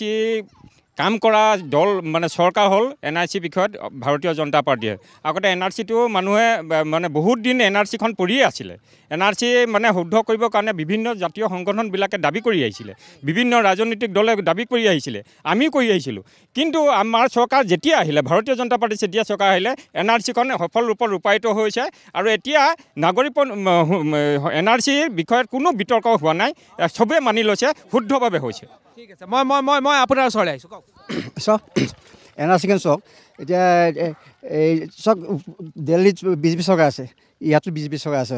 NRCখন যদি এখন সফল NRC প্ৰস্তুত কৰিব নোৱাৰিলে চাওক তেওঁলোকৰ বিফলতা চাওক এখন হ'ল অসমৰ এখন দলীয় হ'ল তেন্তে NRCখনৰ যদি অসমৰ ফাইনেন্স মিনিষ্টাৰে কৈছিলে যে NRCখনে আমাৰ দুধ কাজু পালিকা পানী বিদেশী দ্বিতীয় খাদ্য চিনাক্ত হৈ যাব কিন্তু বিদেশী খেদিবলৈ বিধায়কে কৈছে অসম ৰিফাইনেৰি কৈছে বিদেশী খেদিম বুলি কোৱা দল দুটাই মই বুজিলোঁ মই আপোনাৰ পৰা জানিব বিচাৰিছোঁ কি ক'ব NRC ক্ষেত্ৰত আপুনি মানে NRCৰ জৰিয়তে বিদেশী বহিষ্কাৰ কৰাৰ কথা কৈ পেলাই আকৌ কাৰ জৰিয়তে বিদেশীক মানে স্বদেশী কৰাৰ যিটো নীতি সৰ্বানন্দ সোণোৱালক এইটো অসমীয়া ৰাইজে কোনোদিন মানি লোৱা নাই আৰু মানি নলয় হয় আপুনি কি ক'ব আপুনি কি ক'ব চাওক মই টেকনিকেলি কথা এটা ক'ব খুজিম NRC যিটো কথা কৈছে যেতিয়ালৈকে ভাৰত আৰু বাংলাদেশৰ সীমান্ত চিল নহয় তেতিয়ালৈকে NRC কামত নাহে কিয় নাহে তাত এনক্লেভ বুলি বস্তু এটা আছে থাৰ্ড অৰ্ডাৰ এনক্লেভ ভাৰতৰ বহুত ভূমি বাংলাদেশৰ মাজতো আছে বাংলাদেশৰ বহুত ভূমি ভাৰতৰ মাজত আছে যেতিয়ালৈকে ভাৰতৰ সীমা বাংলাদেশৰ লগত চিল নহয় NRC কামত নাহে তেওঁলোকে কৈছে যে NRC সফল ৰূপায়ণ হৈ গ'ল সফল ৰূপায়ণ কেনেকৈ হ'ল ইতিমধ্যে এনক্লেভৰ যিটো বিষয় আছে মই কৈ দিব বিচাৰিছোঁ যে এনক্লেভৰ সমস্যাটো ইতিমধ্যে সমাধান হৈছে ইতিমধ্যে যি ভূমি চুক্তি আছিল সেইটো স্বাক্ষৰ হৈ গৈছে হয় কওক কিন্তু তেওঁলোকে কৈছে যে চুক্তি NRC সফল ৰূপায়ণ হৈ গৈছে কিন্তু আমাৰ ফাইনেন্স মিনিষ্টাৰে কিছুদিন আগতে কৈছে যে ইয়াৰ বহুত ভুৱা হৈছে বহুত আমুক হৈছে তামুক হৈছে এইখিনি কথা কোৱা হৈছে কিন্তু তাৰপিছত আমাৰ ৰঞ্জন গগৈ যিজন চিফ জাষ্টিছ আছিলে অনাৰেবল তেওঁ কৈছে যে আমি সুপ্ৰিম কোৰ্টে যিটো সুপ্ৰিম কোৰ্টৰ আণ্ডাৰ ছুপাৰভিজনত গোটেই কামটো হৈছে কিন্তু সুপ্ৰিম কোৰ্টৰ ছুপাৰভিজনৰ আণ্ডাৰত কামটো হোৱাৰ পিছতো আমাৰ অসমত BJP চৰকাৰ সেইটো মানি লোৱা নাছিলে অৰ্থাৎ ইমান হাজাৰ কোটি টকা খৰচ কৰি পেলাই যিদৰে প্ৰতীক হাজেলে ইয়াৰ পৰা পলাই যাবলগীয়া কিয় হ'ল অৰ্থাৎ NRC সফল ৰূপায়ণ হোৱা নাই NRC এখন ভেকু ভাওনা আছিলে আৰু ইয়াৰ কোনো ফল আমি পোৱা নাই হয় BJP বন্ধুবৰ্গক ক'ব বিচাৰে NRCখন শুদ্ধ হৈছে সেইকাৰণে আমাৰ যিসকল দেশ মাতৃৰ কাৰণে শ্ৰদ্ধা কৰি তেওঁলোকৰ নামে NRCত নুঠিলে সেইকাৰণে শুদ্ধ হৈছে বুলিয়ে ক'ব লাগিব তেওঁলোকে ভাল কাম আপুনি কি ক'ব চাওক NRCখন এখন তেওঁলোকে ৰাজনীতিত আজি আগন্তুক ইলেকশ্যনৰ আগমুহূৰ্তত তেওঁলোকে কৈছে শুদ্ধ হৈছে বুলি কিন্তু আমি এইটো কোনোদিন যদি NRC শুদ্ধ হৈছে তেতিয়াহ'লে তেওঁলোকে মানে কাৰখন NRC থ্ৰুৱেদি তেওঁলোকে কাৰ বলবৎ কৰিবলৈ গৈছে এইটো কেনেকুৱা আছে মই BJPৰ প্ৰতিক্ৰিয়া লৈ লৈছোঁ এই ক্ষেত্ৰত আপোনালোকৰ স্থিতি আপোনালোকে কি ভাবে আপোনালোকে এই ক্ষেত্ৰত নহয় চাওক NRC কথাটো আমাৰ যিসকল বক্তা আছিল তেখেতলোকে কৈছে NRCখন হ'ল সম্পূৰ্ণ সুপ্ৰিম কোৰ্টৰ অধীনত হৈছে আৰু তেখেতে যিটো আমাৰ ৰঞ্জন গগৈ ডাঙৰীয়াই মুখ্য ন্যায়াধীশ আছিলে তেখেতে এইটোৰ ওপৰত সম্পূৰ্ণ কৰি গৈছে গতিকে NRCখন এইটো কাৰণে মই আপোনাক ক'ব বিচাৰিছোঁ যে NRCখন শুদ্ধ ক'ৰবাত যদি থাকি গৈছে, কোনোবা নাম সোমাবলৈ এতিয়াও থাকি গৈছে, সেই সুবিধাকণ এতিয়াও দি থৈছে। গতিকে আমাৰ চৰকাৰ দিনতে যে আগবাঢ়িলে, মই সেইটো কথা ক'বলৈ গৈছোঁ যে বহুত দিন হোৱা নাছিলে, কিন্তু বহুত দিন NRCখনৰ মানে বিভিন্ন কাৰ্যকাৰণত বিভিন্ন প্ৰতিবাদ কৰা ফলস্বৰূপে আজি বিজেপি চৰকাৰে সেইটো অন্তৰকৰণে মানে বিচাৰিছিলে কাৰণে NRCখন আজি উন্নতিকৰণত মানে সফল হৈছে। গতিকে মই ভাবোঁ যে NRCখনত কোনো ত্ৰুটি নাই। ঠিক আছে, মই AGPৰ প্ৰতিক্ৰিয়া NRC ক্ষেত্ৰত লৈ ল'ব বিচাৰিছোঁ। যি আপুনি কৈছে যে সম্পূৰ্ণৰূপে NRC যিহেতু বিফল হ'ল, তাৰপিছত কাটো আনিবলৈ উলিওৱা হৈছে, এইটো এটা অভিযোগ উত্থাপন কৰি আছে, আপুনি শুনিছে? নাই, এতিয়াও সেইটো সুপ্ৰিম কোৰ্টত এতিয়া বিচাৰাধীন হৈ আছে। এতিয়াও মানে কাৰোবাৰ যদি কিবা অভিযোগ আছে গোটেই কথাখিনি ক'লে হ'ল, যে যদি তেওঁলোকৰ যাব পাৰিব কোৰ্টলৈ এতিয়াও, যে কাৰোবাৰ যদি নাম সোমাব নলগীয়া মানুহৰ যদি নাম সোমাইছে, কাৰোবাৰ যদি নাম বাদ পৰি গৈছে, সেইখিনি তেওঁলোকে এতিয়াও কৰিব পাৰিব, সুবিধা আছে। আদিবাসী ছাত্ৰসন্থাই কি কয়? সেই তেতিয়াই যেতিয়া মানে চৰকাৰখন শাসনলৈ আহিছিলে, তেতিয়াই মোদী এষাৰ কথা কৈছিলে যে ইয়াত মানে ইয়াৰ পৰা বাংলাদেশী পলাব লাগিছিলে, কৈছিলে নাই কওকচোন আপোনালোক? তেতিয়াহ'লে কিমানজন বাংলাদেশী আজি তাৰিখলৈকে গ'ল? আপোনালোক তাৰ প্ৰশ্নৰ উত্তৰ দিয়ক, তাৰপিছত NRCৰ কথা পাতিব। আৰু সেইজন যিজনে কথা কৈছিলে সেইজনে তাৰ কথাটো ৰাখিব নোৱাৰিলে, তেতিয়াহ'লে আমি আৰু NRCৰ কথা কি ক'ম? আৰু মই বিজেপিৰ ওচৰলৈ আহিছোঁ। এই মুহূৰ্তত আপোনালোকে কৈ আছে যে আপোনালোকৰ পক্ষত ৰাইজ থাকিব বা গোলাঘাটত আপোনালোকৰ পক্ষত ৰাইজ থাকিব। মই প্ৰধান 3টা কাৰণ সুধিছোঁ, কি ভিত্তিত আপোনালোকে কৈ আছে যে এইবাৰ আপোনালোকক পুনৰ ভোট দিব? নহয়, ভাৰতীয় জনতা পাৰ্টিক ভোট কিয় দিব বুলি ক'লে মানে এনেকুৱা হয়, যদি গত দিনবিলাকত আমি চাওঁ যে 2016 চনত যেতিয়া ভাৰতীয় জনতা পাৰ্টি চৰকাৰ আহিলে, তেতিয়া এনেকুৱা ধৰণৰ এটা পৰিৱৰ্তন দেখিলে ৰাইজে, যে যিটো উন্নতি বুলি মানে উন্নতিকৰণ বুলি কয়, যে ৰাজ্যৰ যিখিনি মানে উন্নয়ন, যি এই উন্নয়নটো মানে একেবাৰে আপুনি চাওক মানে গ্ৰাছৰুটৰ লেভেলৰ পৰা একেবাৰে ওপৰ শ্ৰেণীলৈকে, আজি যদি কওঁ শিশুৰ পৰা একেবাৰে বৃদ্ধলৈকে, আজি শ্ৰমিকজনৰ পৰা একেবাৰে মানে ধনী শ্ৰেণীলৈকে, শ্ৰমজীৱী পৰা মানে একেবাৰে চাকৰিজীৱীলৈকে যিখিনি সুবিধা দিলে, স্কুল কলেজ স্বাস্থ্য মানে ৰাস্তা ঘাট যিখিনি উন্নতি কৰিলে, এই ইয়াত আৰু বেলেগকৈ ক'বলৈ নাই যে যিখন আগৰ চৰকাৰবিলাকে যিখিনি কৰিব নোৱাৰিছিলে ভাৰতীয় জনতা পাৰ্টীয়ে এইটো কৰিলে। গতিকে আপুনি কৈছে যে 3টা কথা, মই 3টা নহয়, মই বহুকেইটা কথাই কৈছোঁ। ৰাস্তা পদূলি, স্বাস্থ্য, শিক্ষা আৰু শান্তি পৰিৱেশ। আগতে যিখিনি মানে অশান্তিত মানুহ ওলাই যাবলৈ ভয় খাইছিলে, মানুহে আজি এতিয়া 12টা 1টা 2টা বজাতো মানুহ ঘূৰি ফুৰিব পাৰে, মহিলাগৰাকীয়ে কি মুক্ত মনে ঘূৰিব পাৰে। অন্য দিনৰ চৰকাৰত এনেকুৱা হৈছিলে যে মই ওলাই যাম, ঘূৰিব আহিব পাৰিম নাই, সেই চৰকাৰৰ ভয় আছিলে। সন্ত্ৰাসবাদ আজি নিৰ্মূল হ'ল, আজি গড় হত্যা নিৰ্মূল হ'ল। গড় হত্যাত আটাইতকৈ বেছি ক্ষতি কৰিছিলে, মানে সকলো মানুহৰ আমাৰ ৰাষ্ট্ৰীয় প্ৰতীক যিটো আমাৰ চিহ্ন, আমি গড়ক ৰাষ্ট্ৰীয় মানে এটা মানে সন্মান কৰোঁ, মানে সেই প্ৰতীক চিহ্নটো আজি গোটেই বিশ্বই মানে কিন্তু হত্যা কৰি মানে একেবাৰে শেষ কৰিবলৈ লৈছিলে কংগ্ৰেছৰ চৰকাৰ দিনত। আজি মানুহে কয় যে অন্ততঃ কংগ্ৰেছ চৰকাৰৰ ভাৰতীয় জনতা পাৰ্টীৰ অন্ততঃ গড়কেইটা। আপুনি কি কয় যে বিজেপিক কিয় আপোনালোকে কয় যে ভোট দিব লাগে? আল্টিমেটলি মই বুলি নহয়, সকলো ৰাইজেই সকলোৱে বিচাৰিছে, সকলোৱে বুজি পাইছে যে ডেভেলপমেণ্ট কৰিবলৈ, উন্নতি কৰিবলৈ, ৰাইজক আগবঢ়াই নিবলৈ বিজেপিতকৈ আৰু কোনো মানে আদৰ্শ আৰু তেওঁলোকে যিটো নীতি আদৰ্শৰে আৰু যেনেকৈ সকলো শ্ৰেণীৰ ৰাইজকে আগবঢ়াই নিছে, আৰু বেলেগ কোনো মই কাকো দেখাও পোৱা নাই, আৰু মই ভাবিছোঁ তেওঁলোকে নোৱাৰে, বিজেপিহে পাৰিব। আপুনি কি কৰি আছে? মই সেই একেটা কথাই কৈছোঁ, ডেভেলপমেণ্টৰ মেইন কথা, ডেভেলপমেণ্ট হোৱাটো হয়। আপোনাৰ বিজেপি চৰকাৰ লাগে, আমাক ভাল কাম কৰিছে বিজেপি চৰকাৰে। আপোনালোকে কি ক'ব, আপুনি কি ক'ব বিচাৰিছে? সামগ্ৰিকভাৱে চাবলৈ গ'লে বিজেপি চৰকাৰখনে একো উন্নয়ন কৰিব পৰা নাই, আৰু তেখেতসকলে যিহেতু শাসনৰ বাগজৰি ল'বৰ সময়তে তেখেতে উন্নয়নৰ শ্লোগান গাইছিলে, তেওঁলোকে উন্নয়নৰ কথা কৈছিলে, বহুতখিনি উন্নয়নৰ কথা ক'লে, কিন্তু আজি আমাৰ অসমৰ সমস্যাৰ কথা যদি কওঁ, আমি বান সমস্যা এতিয়াও ৰাষ্ট্ৰীয় সমস্যা নহ'ল। মোৰ প্ৰশ্নটো হ'ল যে আপোনালোকে অভিযোগ উত্থাপন কৰিলে, আপোনালোক জাতীয় পৰিষদৰ সদস্য হয়, আপোনালোক আছে, আপোনালোকৰ কি এনেকুৱা ধৰণৰ কথা আছে বা অসমৰ ৰাইজে আপোনালোকক কিয় বিশ্বাস কৰিব লাগে, এইটো কি? এতিয়া মূল কথাটো হ'ল কি, আমি নামানো, আৰু কাখনে আমাৰ এটা জাতিধ্বংসী বিল, গতিকে যদি বলবৎ হ'ল অসমীয়া জাতি জীয়াই নাথাকিব, অসমীয়া সংস্কৃতি জীয়াই নাথাকিব, অসমীয়া ভাষা জীয়াই নাথাকিব। আপোনালোকে কৈছে যে অকল কাৰ ভিত্তিতে আপোনালোকে নিৰ্বাচন কৰিব নে আৰু কিবা বেলেগ আছে? তাৰ লগতে আৰু কথা আছে, যিহেতু আমি ৰাষ্ট্ৰীয়তাবাদী যিটো সাম্প্ৰদায়িক শক্তি, এই ৰাষ্ট্ৰীয়তাবাদী সাম্প্ৰদায়িক শক্তি আমি পুলিয়ে পোখাই উৎখাত। আপুনি কি ভাবে? আঞ্চলিক চৰকাৰ আমি গঠন। আপুনি কি? অসম এখন সমন্বয়ৰ জেগা আছিল, আজি সমন্বয়ত আজি বিভাজন হৈছে। আজি তেওঁলোকে যিটো সময়ত ডেভেলপমেণ্টৰ কথা ক'ব লাগিছিলে, সেইটো সময়ত আজি আপোনালোকে অভিযোগ উত্থাপন কৰিলে যে আপোনালোকক যে ভোট দিব লাগে, তাৰ কাৰণটো কি? মই সকলোকে সুধিম এইটো কথা। চাওক, যি সময়ত মই কৈছোঁ ন অকণমান দিয়ক সময় যি সময়ত ডেভেলপমেণ্টৰ কথা ক'ব লাগিছিলে তেওঁলোকে সেই সময়ত সভ্যতাৰ যুঁজ আজি আমাৰ সম্প্ৰীতি ভাঙিব বিচাৰিছে তেওঁ ক'লে যে 2টা বজাত ৰাতি গোলাঘাটত মহিলা চলি থাকে আমিতো দেখা নাই 2টা বজাত কোন মহিলা চলি থাকে সুৰক্ষিত মইতো নাজানো তেওঁ যদি দেখিছে ক'ব লগা একো নাই আৰু দ্বিতীয় কথা তেওঁ এটা কথা ক'লে যে আমাৰ গড়ৰ কথা ক'লে আপুনি মোৰ হাতত এখন RTI আছে 2019 চনৰ ভিতৰত 2016 ভিতৰত 564টা গড় অসমত নিধন কৰা হৈছে নিধন কৰা এখন RTI মোৰ হাতত কেতিয়াৰ পৰা বুলি ক'লে 2016 চনৰ পৰা 2019 চনৰ ভিতৰত 564টা গড় নিধন কৰা হৈছে অসমত তেনে কিহৰ ভিত্তিত তেওঁ এইটো কথা ক'লে মোৰ হাততে RTI আছে আপোনালোকে যদি মই আপোনাৰ ওচৰলৈ আহিছোঁ আপুনি আপোনাৰ জাতীয়তাবাদ বিশ্বাস কৰোঁ কথা হ'ল কি যিখন চৰকাৰে মানে কথা হ'ল কি দেশৰ মানে সা সম্পত্তি বিক্ৰী শেষ কৰি দিলে আৰু সেইখন চৰকাৰে মানে অসমীয়াৰ ওপৰত মানে কাক লাগে এই গোটেইখিনি হৈ গ'ল আপোনালোকে এতিয়া কাক বিচাৰিছে সেইটো মোৰ প্ৰশ্ন আমি অসম জাতীয় পৰিষদৰ ওপৰত বিশ্বাস কৰোঁ মানে অসম কিয় লাগে কাৰণ কথা হ'ল কি আমি AGPৰ বা BJPৰ নিচিনা এটা আমি মিছা কথা কোৱা মানুহ দল নহয় আমি জাতীয়তাবাদৰ ওপৰত সেইটোৱে কি ভিত্তিত লাগে কি বিষয় যে এটা বা দুটা যে বিজেপিয়ে কৈ আছে উন্নয়ন কংগ্ৰেছে কৈ আছে যে তেওঁলোকে 5টা গেৰেণ্টি দিব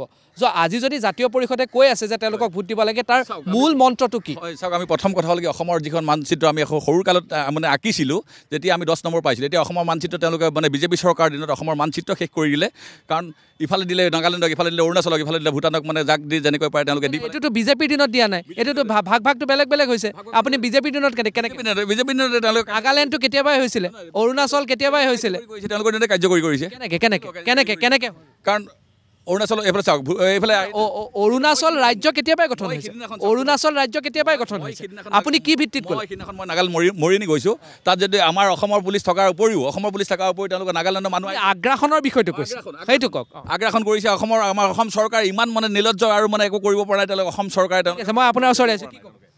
প্ৰথম কথা হৈছে কি আমি ৰাষ্ট্ৰীয় শক্তিৰ পৰা পৰিত্ৰাণ পাব বিচাৰিছোঁ প্ৰথম কথা আৰু আমাক উন্নয়নৰ এখন চৰকাৰ লাগে উন্নয়ন মানে এনেধৰণৰ উন্নয়ন লাগে যিখিনি গতানুগতিক মই পূৰ্বতো কৈছোঁ যে গতানুগতিক ৰাস্তা পদূলি এইবিলাক হৈ থাকিব আমাক উন্নত শিক্ষা মানদণ্ডৰ গোলাঘাটবাসীৰ বাবে ছাত্ৰ ছাত্ৰীসকলে উন্নত শিক্ষাৰ বাবে শিক্ষানুষ্ঠান লাগে উন্নত স্বাস্থ্যৰ বাবে স্বাস্থ্যৰ মেডিকেল কলেজ লাগে আমাক এনেধৰণৰ কিছুমান উন্নয়ন লাগে যাতে আমাৰ প্ৰত্যেক মানুহৰ ঘৰত যাতে এজন চৰকাৰী চাকৰিয়াল হয় বা বিভিন্ন উদ্যোগ ক্ষেত্ৰ স্থাপন কৰি পেলাই ইয়াত যাতে যুৱক যুৱতীসকলে সংস্থাপন দিয়ে তেনেধৰণক আমাক উন্নয়নৰ চৰকাৰ লাগে এনে কথাৰ ফুলজাৰি মৰা সাম্প্ৰদায়িক কথা কৈ পেলাই আমাৰ মাজত ভাতৃত্ববোধ নষ্ট কৰা চৰকাৰ আমাক নালাগে মই বুজিছোঁ মই আপোনাৰ ওচৰলৈ আহিছোঁ কি ক'ব মেইন কথাটো হ'ল ইয়াত আমাৰ ভাৰতীয় নিৰ্বাচন প্ৰক্ৰিয়াত ৰাইজৰ মাজত কিমান সোমাব পাৰিছে তাতকৈ বেছি আমাৰ নিৰ্বাচনৰ ইলেকশ্যনৰ আগত ডিপেণ্ড কৰে প্ৰিপল কেম্পেইনিঙে অৰ্থাৎ এই প্ৰিপলৰ সময়ত ৰাইজৰ মাজত কেনেকৈ সোমাব পাৰিছে সেইটোৰ ওপৰত বেছি ডিপেণ্ড কৰে গতিকে আজি বিভিন্ন ধৰণে বিভিন্ন হিতাধিকাৰী বনাই বিভিন্ন ললিপপ দি বিভিন্ন সকলো ৰাজনৈতিক দলে চেষ্টা কৰি আছে কিন্তু যুৱচামে যি বিচাৰে সেইটো হৈছে আদৰ মোৰ প্ৰশ্নটো এইটো আপোনালৈ এইটো হ'ল যে আমি কংগ্ৰেছৰ দিনত দেখিছিলোঁ যে সূতা আৰু কম্বল দিছিলে ইয়াত হিতাধিকাৰী দিছিলে এতিয়া কেনেধৰণৰ ৰাজনীতি হ'লে যুৱচাম উপকৃত হ'ব আপোনাৰ মতটো কি যুৱচামৰ উন্নতি হ'ব লাগে যুৱচামে সংস্থাপন পাব লাগে সংস্থাপন যুৱচামৰ বিশ্বাসত ল'ব পৰা এটা ৰাজনীতি হ'ব লাগে নিৰ্বাচন প্ৰক্ৰিয়াটো বিশ্বাসী হ'ব লাগে আজি কাক বিশ্বাস কৰিম মই যদি প্ৰাৰ্থীগৰাকী নিজৰ দলটোৰ আদৰ্শ নিজৰ দলটোৰ নীতিক মানি চলিব নোৱাৰে নিৰ্বাচনৰ সময়ত দলটো ক্ষমতা নিৰ্বাচনৰ সময়ত দল বাগৰি ফুৰে তেনেধৰণৰ ৰাজনীতি হ'ব নালাগে মই আপোনাক সুধিছোঁ মই ক'ব বিচাৰোঁ বিজেপি চৰকাৰখনে উন্নয়ন কৰি আছোঁ কৈছে উন্নয়ন হৈছে মূল্যবোধৰ উন্নয়নহে হৈছে তাৰ বাহিৰে বেলেগ একো হোৱা নাই আৰু কৈছে গ্ৰাম্য অঞ্চলৰ উন্নয়ন মই আপোনালোকক এটাই ক'ব পাৰিম যিখন কণ্টল দোকানত এটকীয়া চাউল ফ্ৰী কৰি 15 টকীয়া কাচিন তেল 40 টকা কৰিছে উন্নয়ন সেয়াহে কৰিছে আৰু আমি ঘৰৰ পৰা বাহিৰ হ'লে গুণ্ডা কৰি দি টোল গেট নামৰ জেগাডোখৰত আমি গুণ্ডা কৰি দিয়া বাহিৰে আমাৰ বেলেগ উন্নয়ন টোল গেটটোক লৈ পেলাই সমস্যাটো কি হৈছে তাত তাৰমানে তাৰ কিয় টোল গেটটো চাওক এতিয়া ভাৰতৰ যদি বিভিন্ন স্থানত আপুনি যায় আপুনি দিল্লীৰ পৰা আপুনি যদি মুম্বাইলৈ যায় বা আপুনি যায় সকলো জেগাতে টোল গেট আছে অসমক টোল গেটটোৰ ক্ষেত্ৰত আপোনাৰ কি সমস্যাটো হৈছে চাওক আমি টোল গেট অসমত দেখা নাছিলোঁ আমি বিজেপি চৰকাৰ অহাৰ পিছতে মূল্যটোক লৈ পেলাই সমস্যা হৈছে নে কি হৈছে হয় মূল্যটোক লৈ পেলাই সমস্যা দামটো টোল গেটত বেছি হৈছে সেইটো হয় মানে টোল গেটৰ আপোনাৰ নিৰ্দিষ্ট এটা মানে মূল্য বৃদ্ধি বঢ়া মূল কাৰণ হৈছে এটা আজি তাৰিখত ধৰিব পাৰে একেখন জিলাতে যেনেধৰণে দুখন টোল গেট বিজেপি চৰকাৰে বহাবলৈ লৈছে এনেকুৱা কিছুমান এফেক্ট পৰিছে টোল গেটটো বহক বিভিন্ন ৰাজ্যত ৰাজ্য বিভিন্ন ৰাজ্যত আছে কিন্তু টোল গেটৰ ৰাস্তাবিলাক সম্পূৰ্ণ নোহোৱাকৈ চক কোনো এটা ৰাস্তাই সম্পূৰ্ণ হোৱা নাই সম্পূৰ্ণ হোৱাৰ পিছত ৰাস্তাটো ৰাস্তাটো সম্পূৰ্ণ হোৱাৰ পিছত টোল গেটক কোনো আপত্তি নাই কিন্তু মানে টোল গেটক লৈ পেলাই কৈছে যে আপোনালোকে টোল লওক আপত্তি নাই কিন্তু প্ৰথম কামটোতো শেষ কৰক কামেই শেষ নকৰে টোল লৈ আছে এইটো কৈ আছে নহয় টোল গেটটো অল ইণ্ডিয়াতে টোল গেট আছে আৰু টোল গেটটো আমাৰ ইয়াত অসম চৰকাৰৰ কোনো ইয়াত কথা নাই এইটো হ'ল মানে হাইৱে তেওঁলোকে ইয়াৰ সকলোৰে মতটো এইটো হয় যে টোল দিয়াত কাৰো আপত্তি নাই টোল দিব কিন্তু আপোনালোকে ৰাস্তাটো ভালদৰে বনোৱাই নাই তাৰ আগতে টোল বনালে সেইটো লৈ পেলাই অসুবিধা এইটো মই কৈছোঁ এতিয়া অসম চৰকাৰৰ ইয়াত হাত নাই এইটো নেশ্যনেল হাইৱে অথৰিটি আছে আপোনালোকেতো ক'ব পাৰে কেন্দ্ৰীয় চৰকাৰক আপোনালোকে আপোনালোকৰ দলক দাবী জনাব পাৰে আমিতো মানে ৰাজ্যৰ স্বাৰ্থ পক্ষত আছোঁ ৰাইজে যিটো বিচাৰে ভাল বিচাৰে আমি সেইটোৱে কৰোঁ টোল গেটটো তেওঁলোকৰ মই ক'লোৱেই আপোনাৰ সম্পূৰ্ণ অথৰিটি তেখেতলোকৰ কিন্তু আৰু এটা কথা নহয় আমাৰ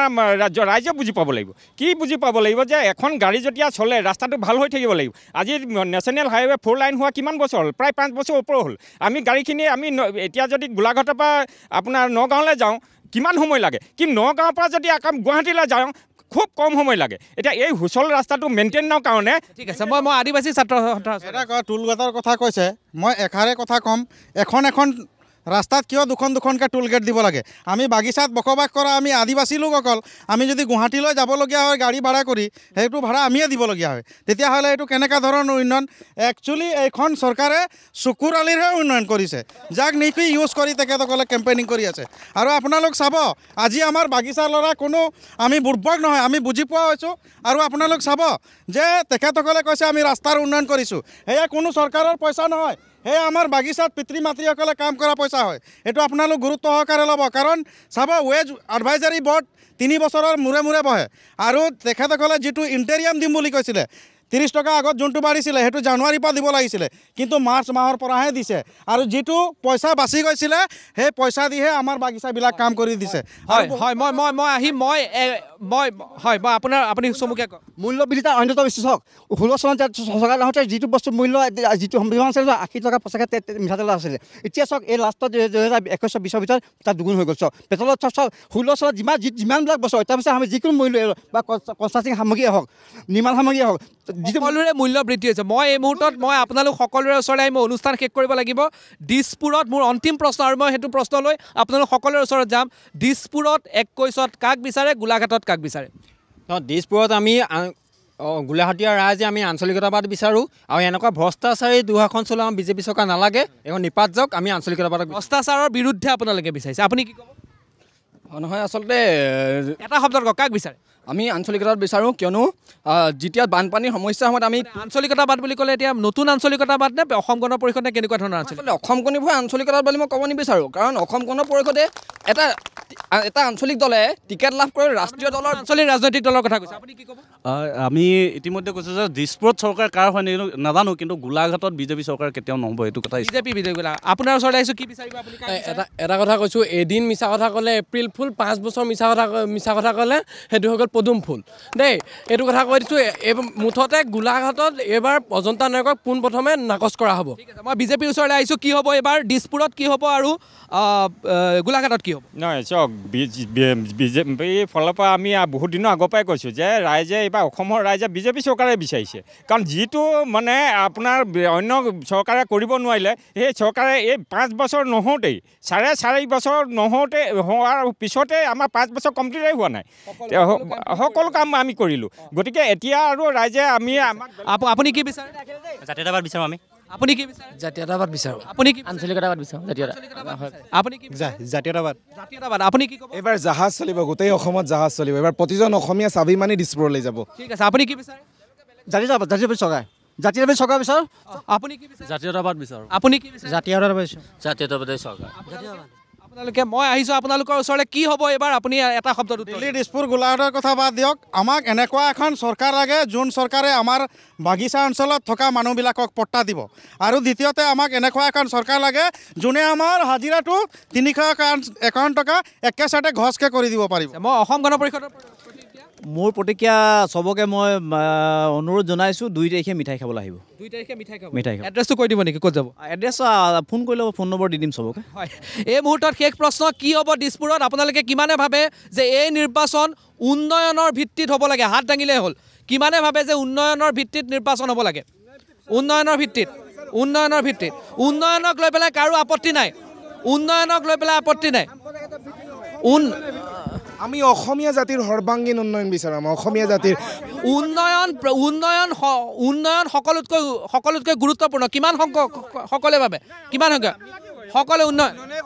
চাওক উন্নয়ন নোহোৱালে মানে সকলোৱে কথা হ'ল ৰাইজে কি বিচাৰে উন্নয়ন বিচাৰে আৰু